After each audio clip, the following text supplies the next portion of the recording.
So yung magulay, pag inaalat nga naman, no, yung ating boha, kinalangan ko ng lata, no, pinilit ko ipasok, kaya nag-crack. Nawasak na, oh. Hindi na ubre mga gulay. Yan, sumikip nga, kaso naman, nabiyak naman.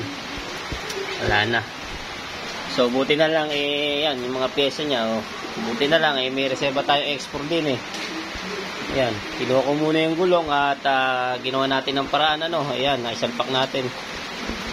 Sa export po yan. Number 18 nga lang yan. Yan, number 18 ngayon yung ating gulong.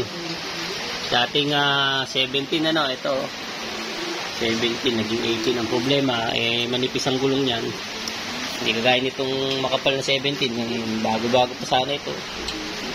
Yan. Kala ko, gastos na naman ako magulay. Yan, oh. Sabi ko, wala na akong pambili niyan.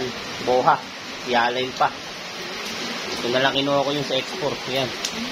Ginawa ko na lang ng paraan para nagka-gusto. Yan. Okay naman. Na-road test ko. Nagulong naman. Yun nga lang.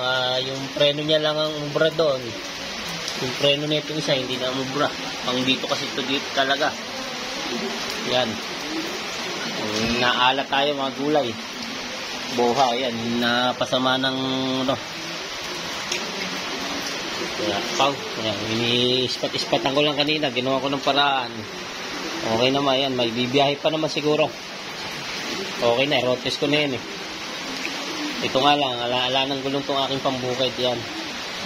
Hahanapan natin ng remedyo na lang yan. So, dito na lang, thank you for watching. Yan, medyo inalat ang ating pagmimekaniko ngayon. Nakasira tayo, hindi nakabuo. Ayan. Nakatrack.